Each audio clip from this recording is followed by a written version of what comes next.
আবারও আহার ও শীতবস্ত্র বিতরণ দুর্গাপুরে এবং রায়গঞ্জে। নতুন বছর উপলক্ষে সোমবার 1 জানুয়ারি দুর্গাপুরের পাহারাজপুরে দেবীনগরের নিবাসী অরিজিৎ হালদারের আর্থিক সহযোগিতা এবং মুক্তির পথ রায়গঞ্জের সহযোগিতায় 50 জন শিশুদের হাতে খাতা, কলম, বিরিয়ানির প্যাকেট তুলে দেওয়া হয়। সাথে শিশুদের কবিতা আবৃত্তি, কুইজে অংশগ্রহণের ছবিও লক্ষ্য করা যায়। অন্যদিকে মুক্তির পথ রায়গঞ্জের উদ্যোগে চতুর্থ দিনের কর্মসূচিতে শীতবস্ত্র বিতরণ করা হয় রায়গঞ্জের রায়পুর, ছত্রপুর ও কানাইপুরে। এদিন 3টি গ্রামের কিছু মায়েদের হাতে সংগঠনের কর্মকর্তারা শীতবস্ত্রগুলো তুলে দেন।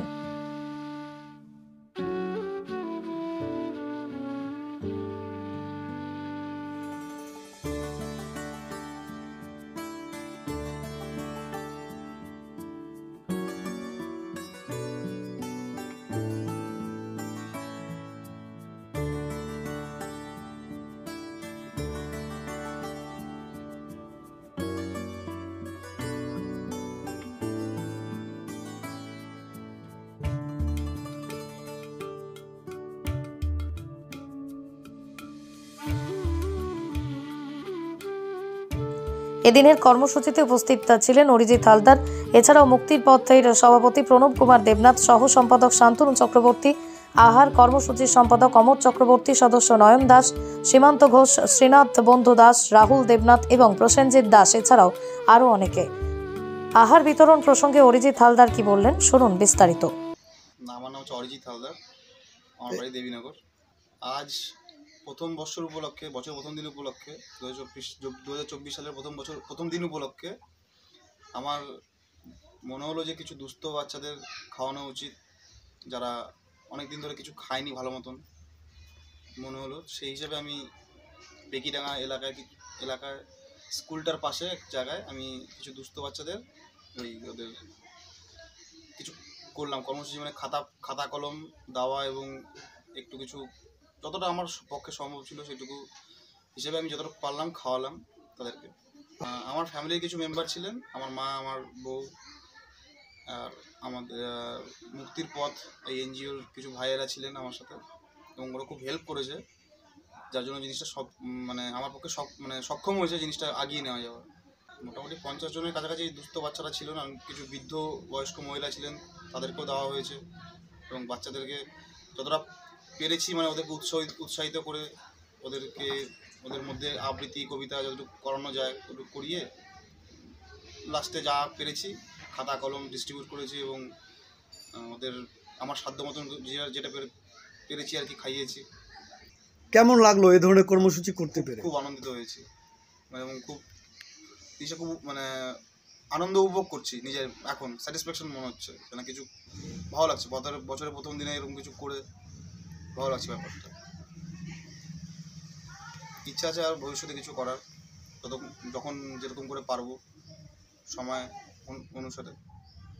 দেখুন, সাধারণ মানুষেরও উচিত নিজেদের সাধ্য মতন যতটুকু পারে এই সমস্ত কিছু বাচ্চা আছে যারা, বা বৃদ্ধ বয়স্ক মহিলা আছেন, অনাথ বাচ্চারা আছে, ওদের পাশে এগিয়ে আসা যতটুকু পারবে। কারণ হচ্ছে নিজের ইনকামের যেটুক 100 টাকা ইনকামের মধ্যে 2 টাকা ইনকাম হলেও এদের পিছনে দিলে হয়তো কিছু না কিছু হোক ওরা আনন্দিত হবে। এবং ওদের যারা সত্যি কিছু খেতে পায় না এবং যারা সত্যি কিছু সামর্থ্য নেই, যে খাতা বা পেন এগুলো কেনারও সামর্থ্য হয় না, তাদের হয়তো কিছু হলেও হেল্প হবে। এবং আমি চাই যে সবাই হয়তো পারবে না করতে, যেইটুকু পারবে সেটুকু ওরা এগিয়ে আসুক, যে কোনো সময় যে কোনো মুহূর্তে এগিয়ে আসুক, আমরা আছি। এবং এই যে মুক্তির পথে যে ভাইরা আছে, যারা সদস্য আছে, বর্তমানে আমিও সদস্য ইনক্লুড হয়ে গেছি, তো এগিয়ে আসবো আমরা সবাই, এই বলার নতুনদের জন্য আর কি, যারা আসতে চায় এবং করতে চায় সাধারণ মানুষের জন্য, এটাই বলার। আহার বিতরণ ও শীতবস্ত্র বিতরণ প্রসঙ্গে মুক্তির পথের সহ সম্পাদক শান্তনু চক্রবর্তী কি বললেন, শুনুন বিস্তারিত।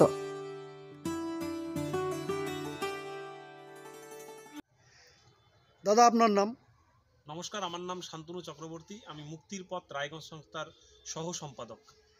আজকে আপনাদের কি কর্মসূচি চলছে? আজকে নয়, আমরা ডিসেম্বরের 18 তারিখ থেকে আমরা কম্বল বিতরণ কর্মসূচি শুরু করি।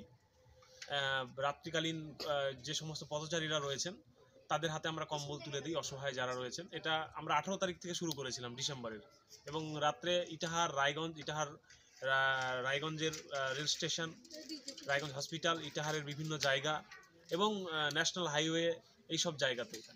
তাছাড়াও আমরা বিভিন্ন গ্রামে, যেমন আমরা আজকে কোথায় কোথায় দিলেন? আজকে আমাদের রায়পুর, ছত্রপুর, কানাইপুর এইসব জায়গা জুড়ে কিছু অসহায় দুস্থ মায়েরা রয়েছেন, বাবারা রয়েছেন, যারা অসহায়, তাদের হাতে আমরা মুক্তির পথ রায়গঞ্জ সংস্থার পক্ষ থেকে কম্বল তুলে দিলাম। এছাড়াও আমরা কালকেও সেই কর্মসূচিটি শুরু করেছি, কালকেও করেছি। গতকাল কি প্রোগ্রাম করেছেন? গতকালও আমাদের কম্বল বিতরণ কর্মসূচিটাই ছিল এবং সাথে আমরা সকালবেলা, কালকে সকাল 11টা থেকে আমাদের আরেকটা কর্মসূচি ছিল, সেটা হচ্ছে আহার কর্মসূচি।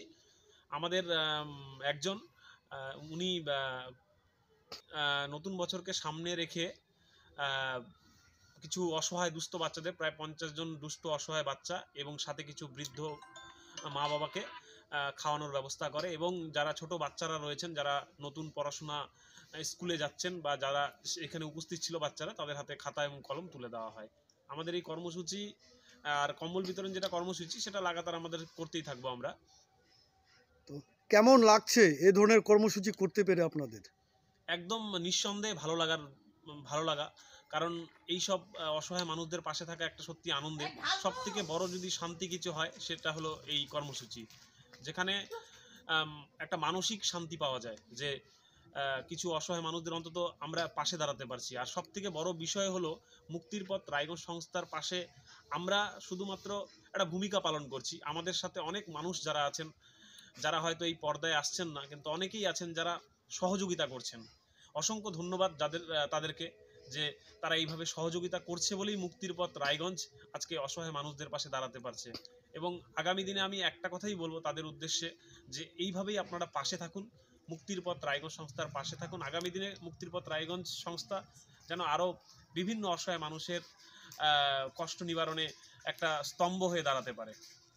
সাধারণ মানুষের উদ্দেশ্যে এটাই বলবো যে এইভাবে এগিয়ে আসুক সবাই, যাতে করে অন্তত কিছু কষ্ট নিবারণ করা যায়, সাধারণ মানুষের পাশে দাঁড়ানো যায়, অসহায় মানুষের পাশে দাঁড়ানো যায়। তো সকলে যদি একটু এগিয়ে আসে, যেমনটা কোনো স্পেশাল দিন, আমি বারংবার একটা কথা বলি যে স্পেশাল কোনো একটা দিন, আপনি জন্মদিন হতে পারে, আপনার বাড়িতে কোনো একটা স্পেশাল অনুষ্ঠান হতে পারে, তো সেই দিনগুলোকে সামনে রেখে একটা সুন্দর সাক্ষী হিসাবে আপনারা সেই দিনটা অসহায় বাচ্চাই হোক বা অসহায় মা বাবাই হোক, তাদের পাশে একটু দাঁড়ানো যেতেই পারে। তো সবাই এগিয়ে আসলে একটা সুন্দর সমাজ, একটা নতুন একটা সমাজ গড়া যেতে পারে। রায়গঞ্জ থেকে প্রণব কুমার দেবনাথের রিপোর্ট, পশ্চিমবঙ্গ সংবাদ।